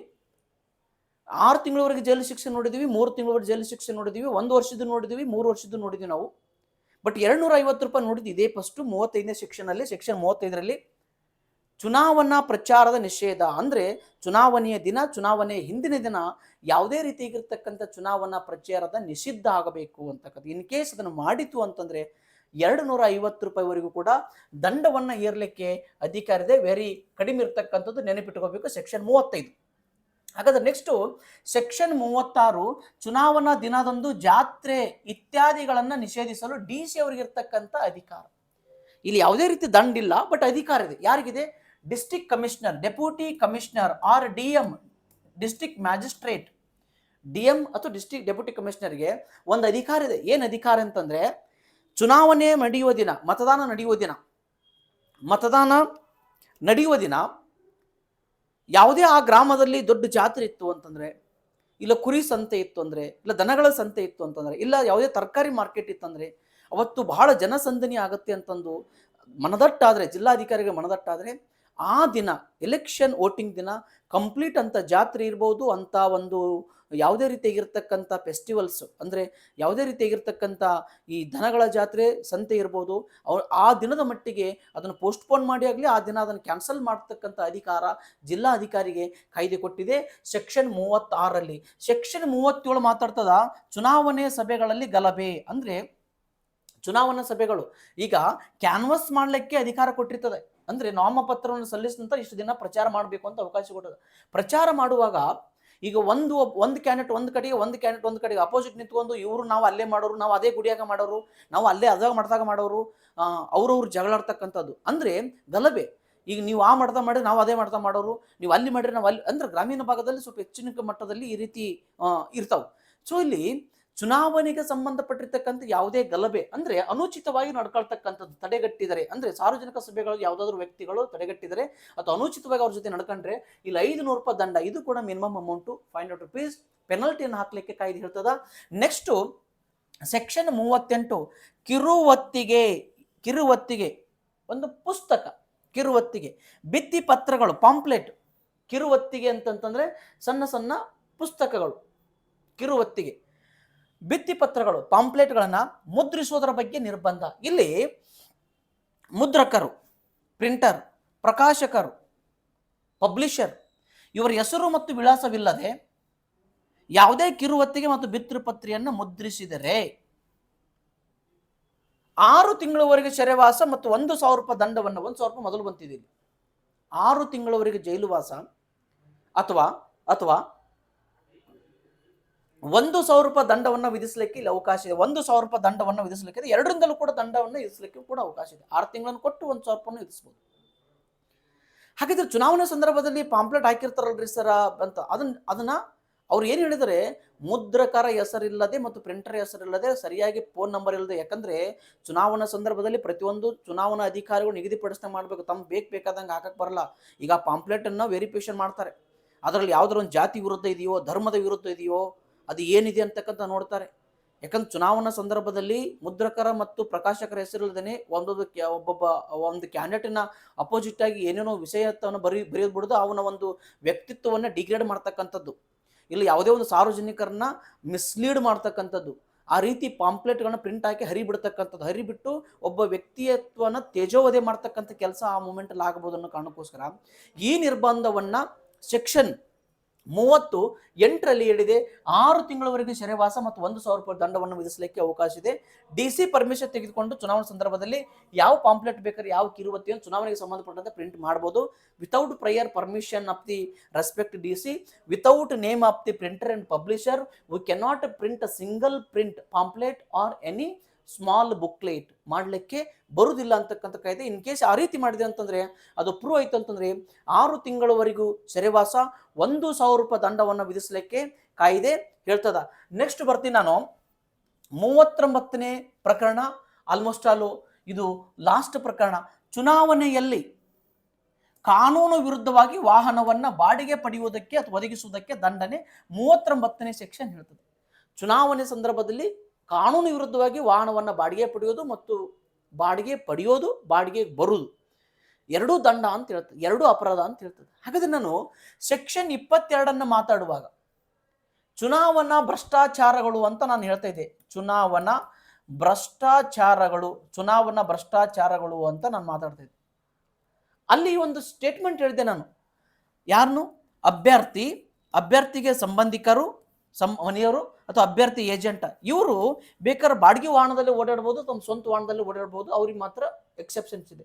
ಇವರನ್ನು ಬಿಟ್ಟು ಅಭ್ಯರ್ಥಿ ಯಾವುದೇ ಒಂದು 5-6 ಬಾಡಿಗೆ ಗಾಡಿ ತಗೊಂಡು ಮತದಾರನ ಕರ್ಕೊಂಡು ಹೋಗ್ಲಿಕ್ಕೆ, ಅವ್ರ ಮನೆ ಬಿಡ್ಲಿಕ್ಕೆ ಈ ರೀತಿ ಮಾಡಿದಂತಂದ್ರೆ ಇಲ್ಲಿ ಅಭ್ಯರ್ಥಿಗೂ ದಂಡ ಇದೆ, ಈ ಬಾಡಿಗೆ ವಾಹನವನ್ನು ಕೊಟ್ಟವ್ರಿಗೂ ಕೂಡ ದಂಡ ಇದೆ. ಚುನಾವಣೆ ಅಲ್ಲಿ 500 ರೂಪಾಯಿವರೆಗೆ ದಂಡ ವಿಧಿಸಲಿಕ್ಕೆ ಅವಕಾಶ ಇದೆ.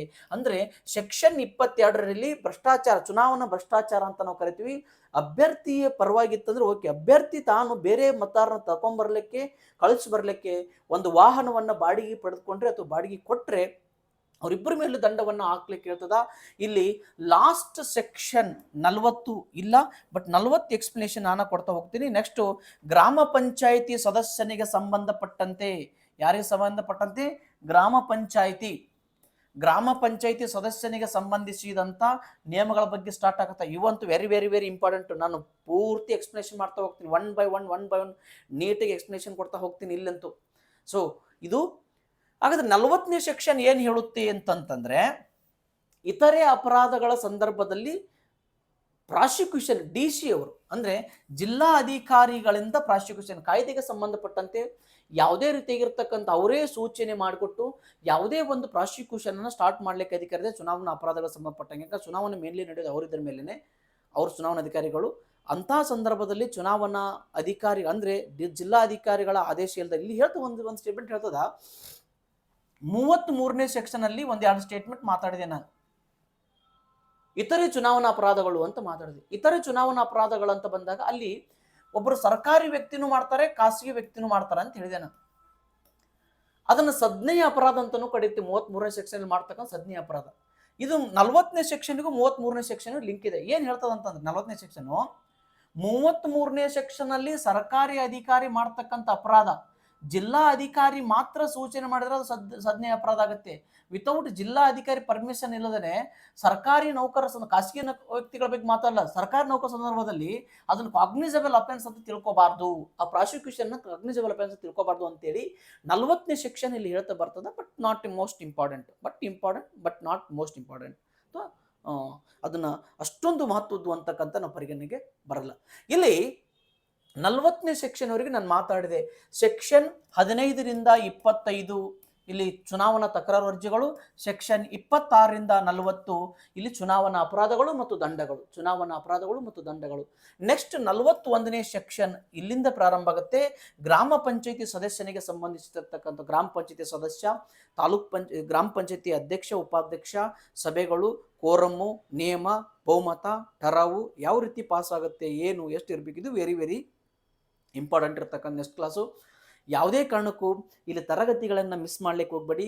ಒಂದು ವಿಡಿಯೋ ನೋಡಿದ್ರಿ ಅಂತಂದರೆ ಸುಮ್ಮನೆ ಅದೇನೋ ಹೇಳ್ತಾರಲ್ಲ, ಒಂದು 5 ನಿಮಿಷ ನೋಡಂತಡಿ ಅಂತೇಳಿ ಕುತ್ಕೊಂಡು ನೋಡಿಬಿಟ್ಟು, ಈಗ ಕೆಲವು ಜನ ನೋಡುವಾಗ ಹೆಂಗಿರ್ತದ ಅಂತಂದರೆ, ಏನು ಹೇಳ್ತಾನೆ ಈ ಮನುಷ್ಯ ನೋಡಂತಡಿ ಅಂದ್ರೆ ಏನು ಹೇಳ್ತಾನೆ ಅಂತಕ್ಕಂಥದ್ದು ಒಂದು ನಮಗೆ ಚಾಲೆಂಜ್ ಹಾಕೋಕೆ ಕುಂತ್ರೆ ನಿಮಗೇನು ಅರ್ಥ ಆಗೋದಿಲ್ಲ. ಅದು ನಾನು ಏನ್ರಿ ಹೇಳ್ರಿ ಚಂದ ಹೇಳ್ತಾರಲ್ಲ ಅಂತ ಕೇಳ್ರಿ, ಎಲ್ಲ ಅರ್ಥ ಆಗ್ತಾ ಹೋಗುತ್ತೆ. ಏನು ಹೇಳ್ತಾನೆ ನೋಡುತ್ತಾರೆ, ಎಲ್ಲರಿಗಿಂತ ಚಲೋ ಹೇಳ್ತಾನೆ, ನೀವು ಎಲ್ಲರಿಗಿಂತ ಚಲೋ ಮಾಡ್ತಾರೆ ನೀವು. ಆ ರೀತಿ ನಿನ್ನೊಳಗೆ ಯಾರೋ ಗಂಟೆ ತುಂಬಿಕೊಂಡು ನೀವು ಪಾಠ ನೋಡೋಕೆ ಕೂತಿದ್ದೆ ಅಂತಂದ್ರೆ ಅದು ನಾನು ಹೇಳಿದ್ದು ಏನೂ ಅರ್ಥ ಆಗೋದಿಲ್ಲ. ಆ ಯಾರೋ ಗಂಟೆ ಮಾತ್ರ ನಿನ್ಗೆ ಅರ್ಥ ಆಗೋದು ಅಷ್ಟೇ. ಸೊ ಯಾವುದೇ ಕಾರಣಕ್ಕೂ ಕೂಡ ಯಾವುದೇ ಕ್ಲಾಸನ್ನು ನೋಡಿ, ನಾನು ಹೇಳ್ತಿರೋದು ಆನ್ಲೈನ್ ಇರ್ಬೋದು, ಆಫ್ಲೈನ್ ಇರ್ಬೋದು, ಬಟ್ ಮೋಸ್ಟ್ ಇಂಪಾರ್ಟೆಂಟ್ ಅಂತಕ್ಕಂಥದ್ದು ನಾನು ಆಫ್ಲೈನ್ ಕ್ಲಾಸನ್ನು ನಾನು ಭಾಳ ಲೈಕ್ ಮಾಡ್ತಕ್ಕಂಥದ್ದು. ನಾನು ವಿದ್ಯಾರ್ಥಿಗಳಿಗೆ ಮೇಲಿಂದ ಮೇಲೆ ಹೇಳ್ತೀನಿ, ಯಾವುದೇ ಕಾರಣಕ್ಕೂ ಕೂಡ ಆನ್ಲೈನ್ ಕ್ಲಾಸ್ಗಳು ಒಂಥರ ಊಟದ ಉಪ್ಪಿನಕಾಯಿ ಇದ್ದಾಗೆವು. ಅವಾಗ ಕ್ಲಾರಿಫಿಕೇಶನು ಸ್ವಲ್ಪ ನಾವು ಬಿಡುವಿನ ಟೈಮಲ್ಲಿ ನೋಡ್ತಕ್ಕಂಥ ಇದು ಕಂಪ್ಲೀಟ್ ಟೈಮ್ ಕೊಟ್ಟರೆ ನಾವು ಸಕ್ಸಸ್ ಆಗ್ತೀವಿ ಅಂತ ಹೇಳಕ್ಕೆ ಬರೋದಿಲ್ಲ. ಬಟ್ ನಾನಂತೂ ಸೀರೀಸೇ ಕೊಡ್ತಾ ಇದ್ದೀನಿ. ಈಗ ಯಾವುದೇ ಒಂದು ಯೂಟ್ಯೂಬಲ್ಲಿ ಹೋಗಿ ಕಂಪ್ಲೀಟ್ ಕೋರ್ಸನ್ನು ಫ್ರೀಯಾಗಿ ಚಾರ್ಜ್ನ ಕೊಟ್ಟವು ಯಾವುದಾದ್ರೆ ಆಲ್ಮೋಸ್ಟ್ ಅಲ್ಲಿ ಭಾಳಷ್ಟು ಕಡಿಮೆ. ಕಂಪ್ಲೀಟ್ ಸಿಲೆಬಸನ್ನು first point last dead end ಪಾಯಿಂಟ್ವರೆಗೂ ಕೂಡ ಆ ಸಿಲೆಬಸ್ ಕೊಟ್ಟಿದ್ರೆ ಬೇಕಾರೆ ಅಂತ ನೋಡಿ. ಅಲ್ಲೇ ಇಲ್ಲೇ ಬಂದು ನಾಲ್ಕೈದು MCQs ತೊಗೊಂಬಂದು ಅಲ್ಲಿಟ್ಟು ಹೊರಗೆ ಬರೋಕೆ ಹೇಳ್ಬಿಟ್ಟು ಅದನ್ನು ನಿಮಗೂ ಇಂಟ್ರೆಸ್ಟ್ ಬರ್ದಂಗೆ ಅವ್ರ ಇಂಟ್ರೆಸ್ಟ್ ಕ್ರಿಯೇಟ್ ಮಾಡ್ಕೊಳ್ಳೋಕೆ ಪ್ರಯತ್ನ ಮಾಡ್ತಿರ್ತಾರೆ. ಸೊ ದಯವಿಟ್ಟು ನಾನು ಹೇಳ್ತಿರೋದು ಯಾವುದೇ ಚಾನಲನ್ನು ಬ್ಲೇಮ್ ಮಾಡ್ತಿಲ್ಲ, ಯಾವುದೇ ವ್ಯಕ್ತಿನ ಬ್ಲೇಮ್ ಮಾಡ್ತಿಲ್ಲ. ಅಥೆಂಟಿಕ್ ಇರ್ತಕ್ಕಂಥ ಇನ್ಫಾರ್ಮೇಷನ್ ನೋಡ್ತಾ ಬನ್ನಿ. ಯಾಕಂದರೆ ಯಾರು ನಿಮಗೆ ಸರಿಯಾದ ಮಾಹಿತಿಯನ್ನು, ಸರಳವಾದ ಮಾಹಿತಿಯನ್ನು, ಸಂಕ್ಷಿಪ್ತ ಮಾಹಿತಿಯನ್ನು ತಲೆಗೆ ಹೋಗುವಂಗೆ ಕೊಡ್ತಾರೆ ಅಂಥ ವಿಡಿಯೋಗಳನ್ನು ನೀವು ನೋಡ್ತಾ ಬನ್ನಿ. ಅದು ನನ್ನದೇ ವಿಡಿಯೋ ನೋಡಬೇಕು ಅಂತಲ್ಲ, ಬೇರೆ ಯಾರ್ದಾದ್ರೂ ಕೂಡ ಆ ರೀತಿ ವಿಡಿಯೋ ನೋಡಿ. ಜಾಸ್ತಿ ಆನ್ಲೈನ್ ಮೇಲೆ ಡಿಪೆಂಡ್ ಆಗಬೇಡಿ, ಮೊಬೈಲ್ ಮೇಲೆ ಡಿಪೆಂಡ್ ಆಗಬೇಡಿ. ಜಾಸ್ತಿ ಈ ಹಾರ್ಡ್ ಕಾಪಿ ಮೇಲೆ ಅಂದರೆ ಪುಸ್ತಕಗಳ ಮೇಲೆ ಡಿಪೆಂಡ್ ಆಗಿ ಅದರ ಮೇಲೆ ಮಾರ್ಕರ್ ತೊಗೊಂಡು ಮಾರ್ಕ್ ಮಾಡಿ, ಬೇರೆ ಕಲರ್ ಪೆನ್ ತೆಗೆದುಕೊಂಡು ಅಡಿಷ್ನಲ್ ಪಾಯಿಂಟ್ಗಳನ್ನು ಬರೀರಿ. ಒಂದು ಪುಸ್ತಕ ಹೇಗಿರ್ಬೇಕಂತಂದರೆ ಮತ್ತೊಂದು ಸತ ಓಪನ್ ಮಾಡಿ ನೋಡಿದಾಗ ಎಸ್ ನಾನು ಓದಿದ್ದೆ ಅಂತಕ್ಕಂಥದ್ದು ಹೇಳುತ್ತೆ. ಈ ಮೊಬೈಲ್ ಒಳಗೆ ಸಾಕಷ್ಟು ಬರ್ತಾವೆ, ಫೇಸ್ಬುಕ್ಕು, ವಾಟ್ಸಪ್ಪು, ಟ್ವಿಟ್ಟರು, ಇನ್ಸ್ಟಾಗ್ರಾಮು, ಸಾಕಷ್ಟು ಇನ್ಫಾರ್ಮೇಷನ್ ಇರ್ತದೆ. ಒಂದು ಸತ ನೋಡ್ತೀವಿ ಎಷ್ಟೆಷ್ಟು ಲ್ಯಾಕ್ಸ್ ಆಫ್ ಇನ್ಫಾರ್ಮೇಷನ್ ಹಂಗೆ ಹೋಗಿಬಿಡ್ತದೆ, ಸಾಕಷ್ಟು ಸರ್ಕ್ಯುಲೇಷನ್ ಆಗ್ತದೆ ಯಾವಾಗ ಓದಿ. ಯಾಕಂದ್ರೆ ಮನುಷ್ಯನ ಮೈಂಡಿಗೆ ಪದೇ ನೋಡಿದಾಗ, ಪದೇ ಓದಿದ್ದನ್ನು ಓದಿದಾಗ ಅದು ಭಾಳಷ್ಟು ಮೆಮರಿಯಲ್ಲಿ ಉಳಿತದೆ. ಸೊ ಹಾಗಾಗಿ ಹಾರ್ಡ್ ಕಾಪಿ ಮೇಲೆ ಡಿಪೆಂಡ್ ಆಗಿ ಕ್ಲಾಸನ್ನು ಒಂದು ಕ್ಲಾಸ್ ನೋಡಿ ಮತ್ತೊಂದು ಕ್ಲಾಸ್ ಇದು ಇಂಪಾರ್ಟೆಂಟ್, ಇದು ನೋಡ್ತೀನಿ ಇದು ಅಲ್ಲ, ಒಂದು ಕ್ಲಾಸ್ ಲಿಂಕ್ ಇರ್ತದೆ. ಒಂದು ಸತ ನೋಡಕತ್ತಿದೆ ಅಂತಂದರೆ ಒಂದರಿಂದ ನೋಡ್ಕೊಂತ ಬಾ, ಟೈಮ್ ಕೊಟ್ಟು ನೋಡ್ಕೊಂತ ಬಾ. ನೋಟ್ಸ್ ಮಾಡಿ ನಿಂದೇ ಆಗಿರ್ತಾವೆ, ಒಂದು ಶಾರ್ಟ್ ನೋಟ್ಸ್ ಮಾಡ್ಕೊ, ಫಾಸ್ ಮಾಡಿ ನೋಟ್ಸ್ ಮಾಡ್ಕೊ. ನೋಟ್ ಮಾಡಿಸ್ಕೊಂಡು ನಾಳೆ ಎಕ್ಸಾಮ್ ಬಿಫೋರ್ ನೀನು ಹಾಲ್ ಒಳಗೆ ಹೋಗ್ತೀರಿ ಅಂತಂದರೆ 1 ತಾಸಿನೊಳಗಡೆ 3 ಸತ ರಿವಿಷನ್ ಮಾಡಿ ಹೋಗಂಗಿರಬೇಕು. 1 ತಾಸಿನೊಳಗಡೆ ಆ ನೋಟ್ಸನ್ನು 3 ಬಾರಿ ರಿವಿಷನ್ ಮಾಡಿ ಒಳಗೆ ಹೋಗಂಗಿರಬೇಕು. ಹಂಗೆ ಮಾಡಿಕೊಂಡ್ರಿ ಅಂತಂದರೆ ಸಕ್ಸಸ್ ನಿಮ್ಮ ಬೆನ್ನು ಹಿಂದೆ ನಿಂತಿರ್ತದೆ. ಅದನ್ನು ಮುಂದೆ ತೊಗೊಂಬರ್ದ ಮಾತ್ರ ಕೆಲಸ ಅಷ್ಟೇ ಇರ್ತದೆ. ಇಲ್ಲಾಂದ್ರೆ ಸಕ್ಸಸ್ಸನ್ನು ನಾವು 10 ಕಿಲೋಮೀಟ್ರ್ 15 ಕಿಲೋಮೀಟ್ರ್ ಹಿಂದೆ ದೂರ ಬಿಟ್ಟು ಅಂದ್ರೆ ಏನು, ಹೆಂಗೆ ಬೇಕಂಗೆ ಸ್ಟಡಿ ಮಾಡಿ ಅರ್ಧಂಬರ್ಧ ಕೇಳಿ, ಅರ್ಧಂಬರ್ಧ ಬರ್ಕೊಂಡು, ಅರ್ಧಂಬರ್ಧ ಹರ್ಕೊಂಡು ಈ ರೀತಿ ಮಾಡಿದ್ರೆ ನಾವು ಜೀವನದಲ್ಲಿ ಬೇಗ ಒಂದು ಸರ್ಕಾರಿ ನೌಕರಿ ಪಡೆಯೋಕ್ಕಾಗಲ್ಲ. ಅಪ್ಕಮಿಂಗ್ ಡೇಸಲ್ಲಿ ಎಕ್ಸಾಮಿನೇಷನ್ ಯಾವಾಗಲೂ ಕೂಡ ಟಫ್ ಆಗ್ತಾ ಬರ್ತಾ ಇದ್ದವು. ಸರ್ಕಾರಿ ಅನ್ನವನ್ನು ತಿನ್ನಬೇಕು ಅಂತಂದರೆ ನಾವು ಪುಣ್ಯ ಮಾಡಿರಬೇಕು ಅಂತಿರ್ತಾರೆ. ಹಿರಿಯರು ಪುಣ್ಯ ಮಾಡಿ, ಹಿರಿಯರು ಒಂದು ಪುಣ್ಯದಿಂದ ಬಂತಪ್ಪ ಸರ್ಕಾರಿ ನೌಕರಿ, ನಾನು ಸರ್ಕಾರಿ ಅನ್ನ ತಿಂತಾ ಇದ್ದೀನಿ ಅಂತ. ಯಾಕಂದರೆ ನಾವು ಕರ್ನಾಟಕದಲ್ಲಿ ಸುಮಾರು 9 ಕೋಟಿ ಜನ ಇರ್ಬೋದು. ಇವತ್ತು ಸರ್ಕಾರಿ ನೌಕರಿ ಬಂದಾಗ 5-5.5 ಲಕ್ಷ ಜನ ಇದ್ದಾರೆ. ಅಂದರೆ 9 ಕೋಟಿ ಜನರಿಗೆ ನಾವು ಹೋಲಿಸ್ಕೊಂಡ್ರೆ 5.5 ಲಕ್ಷ ಜನ ಭಾಳ ಸ್ಮಾಲು. ಅಂದರೆ ಸರ್ಕಾರಿ ಸೇವೆಯಲ್ಲಿ ಅಂದರೆ ಭಾಳಷ್ಟು ಜನ ಸರ್ಕಾರಿ ಸೇವೆ ಅಂತ ಭ್ರಷ್ಟಾಚಾರ ಅದು ಇದಂತ ಅವ್ರವ್ರು ಥಿಂಕ್ ಅವ್ರು ಏನೇ ಇರಲಿ, ಬಟ್ 4 ಜನರ ಸೇವೆ ಮಾಡಬೇಕಂತಂದರೆ ಈಗ FDR ಆಗಲಿ, SD ಆಗಲಿ, PDO ಆಗಲಿ, ಅದು ಭಗವಂತ ಕೊಡ್ತಕ್ಕಂಥ ಒಂದು ಕಾಣಿಕೆ. ಅದನ್ನು ನಾವು ನಾಳೆ 4 ಜನರಿಗೆ ಸರಿಯಾಗಿ ನಿಭಾಯಿಸಲಿಕ್ಕೆ ನಾವು ಪ್ರಯತ್ನವನ್ನು ಮಾಡಬೇಕು, ಗೊತ್ತಾಯ್ತಾ? ಸೊ ಹಾಗಾಗಿ ಈ ಕ್ಲಾಸ್ ನಿಮಗೆ ಉಪಯುಕ್ತ ಆಯಿತು ಅಂತಂದು ನಾನು ಅನ್ಕೊತೀನಿ. ನೆಕ್ಸ್ಟ್ ಕ್ಲಾಸಲ್ಲಿ ವೆರಿ ಇಂಪಾರ್ಟೆಂಟ್ ಇದೆ, ಯಾವುದೇ ಕಾರಣಕ್ಕೂ ಕ್ಲಾಸ್ ಸ್ಕಿಪ್ ಮಾಡಬೇಡಿ. ನಿಮಗೆ ಪುಸ್ತಕದ ಮಾಹಿತಿನೇ ಇಲ್ಲಿ ಹೇಳ್ತಾ ಇದ್ದೀನಿ. ನೆಕ್ಸ್ಟ್ ಪುಸ್ತಕ ಅಂದರೆ ಪುಸ್ತಕದ ಎಲ್ಲಿದೆ ಅಷ್ಟು ತೊಗೊಂಬರ್ತೀನಿ, ಪುಸ್ತಕದ ನೆನಪಿರಲಾರ್ದಾಗ ಅದು ತೊಗೊಂಬರೋದಿಲ್ಲ. ಪುಸ್ತಕ ಭಾಳ ಅಚ್ಚುಕಟ್ಟಾಗಿ ಶಾರ್ಟಾಗಿ ಬರ್ತಿದ್ದೀನಿ. ಒಂದು ಸತ ಸಾಧ್ಯವಾದ್ರೆ ನೋಡಿ ಅದನ್ನು ಪರ್ಚೇಸ್ ಮಾಡಿ ಅಂತಕ್ಕಂತ ಹೇಳ್ತಾ, ಮತ್ತು ಹಾಗೆ ಭೂಮಿ ಸಂಸ್ಥೆಯಲ್ಲಿ ಒಂದು ಕ್ರ್ಯಾಶ್ ಕೋರ್ಸ್ ಪೊಲೀಸ್ ಕಾನ್ಸ್ಟೇಬಲ್ ಸಂಬಂಧಪಟ್ಟಂಗೆ ಕ್ರ್ಯಾಶ್ ಕೋರ್ಸ್ ಮಾಡ್ತಾ ಇದ್ದೀವಿ. ಆ ಕ್ರ್ಯಾಶ್ ಕೋರ್ಸಿಗೆ ಬೇಕಾದ್ರೆ ನಿಮ್ಮ ತಮ್ಮ ತಂಗಿ ಇರುತ್ತೆ, ನೀವು ಯಾರಾದರೂ ಜಾಯ್ನ್ ಆಗ್ತೀನಿ ಅಂದರೆ 15 ದಿನ ಇರುತ್ತೆ. ವೆರಿ ಇಂಪಾರ್ಟೆಂಟ್ ಪಾಯಿಂಟನ್ನು ಹೇಳ್ತೀವಿ. ಜಾಯ್ನ್ ಆಗಿ ಅದೇ ರೀತಿ ಮತ್ತು ಯೂಟ್ಯೂಬು ವ್ಯೂಸ್ಗಳು ಜಾಸ್ತಿ ಆಗ್ತಾಯಿಲ್ಲ ಈ PDO ಸಂಬಂಧಪಟ್ಟಂಗೆ. ನನಗೂ ಬೇಜಾರಾಗಿಬಿಡ್ತದೆ. ವ್ಯೂಸ್ ಜಾಸ್ತಿ ಆಗ್ತಂದ್ರೆ ನಮಗೆ ಖುಷಿ ಆಗುತ್ತೆ, ಇನ್ನೂ ಸ್ವಲ್ಪ ಚಂದ ಕ್ಲಾಸ್ ಮಾಡ್ಬೇಕಪ್ಪ ಅಂತೇಳಿ. ಈ ವಿಡಿಯೋ ನೋಡಿದ ಮ್ಯಾಗ ನಿಮಗೆ ಖುಷಿ ಆಯಿತು ಅಂತಂದರೆ ಒಂದು 4 ಜನಕ್ಕೆ 4 ಗ್ರೂಪಿಗಳಿಗೆ ಶೇರ್ ಮಾಡಿ, ಅವರು ಕೂಡ ನೋಡಲಿ. ಶೇರ್ ಮಾಡೋದ್ರಿಂದ ನಾವು ಕಳ್ಕೊಳ್ಳೋದು ಏನೂ ಇಲ್ಲ. ಭಗವಂತ ನಮಗೆ ಎಲ್ಲೋ ಒಂದು ಕಡೆ ಆಶೀರ್ವಾದ ಮಾಡ್ತಾನೆ, ನಮಗೂ ಕೂಡ ಎಲ್ಲೋ ಒಂದು ಕಡೆ ನಮ್ಗೆ ಒಳ್ಳೇದು ಮಾಡ್ತಾನೆ. ಅವ್ರಿಗೆ ಶೇರ್ ಮಾಡಿದ್ರೆ ಅವ್ರು ಕಲ್ತು ಬಿಡ್ತಾರೆ ಅನ್ನೋತಕ್ಕಂಥ ಮನಸ್ಥಿತಿ ಇಟ್ಕೊಳ್ಳೋಕೆ ಹೋಗಬೇಡಿ. ನೀವು ಒಂದು ಕಡೆ ನೀವು ಸಹಾಯ ಮಾಡಿದ್ರೆ ನಿಮಗೆ ಸಹಾಯ ಮಾಡ್ಲಿಕ್ಕೆ 10 ಮಂದಿ ಮತ್ತಿಂದ ಪಾಳ್ಯಾಗ ನಿಂತಿರ್ತಾರೆ. ಯಾಕಂದ್ರೆ ನಾವು ಒಂಥರ ಸ್ಪಿರಿಚುವಲ್ ಬದುಕಬೇಕು, ಸ್ಪಿರಿಚುಯಾಲಿಟಿ ಒಳಗೆ ಬದುಕಬೇಕು. ಯಾವುದೇ ಕೂಡ ನಾವು ಮುಚ್ಚಿಟ್ಕೋಬಾರ್ದು, ಯಾವುದೇ ವಿಷಯನ ಅದನ್ನು ಬಿಚ್ಚಿ ಹೇಳಬೇಕು. ಅಂದಾಗ ಮಾತ್ರ ಭಗವಂತ ನಮಗೆ ಆಶೀರ್ವಾದ ಮಾಡ್ತಾನೆ ಅಂತ ಹೇಳ್ತಾ, ಇವತ್ತಿನ ಕ್ಲಾಸ್ ನಿಮಗೆ ಭಾಳ ಹೆಲ್ಪ್ಫುಲ್ ಆಯಿತು ಅಂತ ಅಂದ್ಕೊಳ್ತಾ, ಮುಂದಿನ ತರಗತಿಯಲ್ಲಿ ಮತ್ತೆ ತಮ್ಮನ್ನೆಲ್ಲ ಕಾಣ್ತೀನಿ. ಇಷ್ಟೊತ್ತಿನ ತನಕ ತಾಳ್ಮೆಯಿಂದ ಈ ವಿಡಿಯೋವನ್ನು ವಾಚ್ ಮಾಡಿದಂಥ ನಮಗೆಲ್ಲರಿಗೂ ಮತ್ತೊಮ್ಮೆ ಮಗದೊಮ್ಮೆ ಗೌರವಪೂರ್ವಕ ಅಭಿನಂದನೆಗಳು ತಿಳಿಸ್ತಾ ನಾನು 2 ಮಾತುಗಳನ್ನು ಮುಗಿಸ್ತಾ ಇದ್ದೇನೆ. ನಾಳೆ ಗಣರಾಜ್ಯೋತ್ಸವ, ಎಲ್ಲರಿಗೂ 75ನೇ ಗಣರಾಜ್ಯೋತ್ಸವದ ಹಾರ್ದಿಕ ಶುಭಾಶಯಗಳನ್ನು ತಮಗೆಲ್ಲರಿಗೂ ತಿಳಿಸ್ತಾ ನನ್ನ 2 ಮಾತನ್ನು ಮುಗಿಸ್ತೇನೆ. ಎಲ್ಲರಿಗೂ ನಮಸ್ಕಾರ. ಜೈ ಹಿಂದ್, ಜೈ ಕರ್ನಾಟಕ ಮಾತೆ.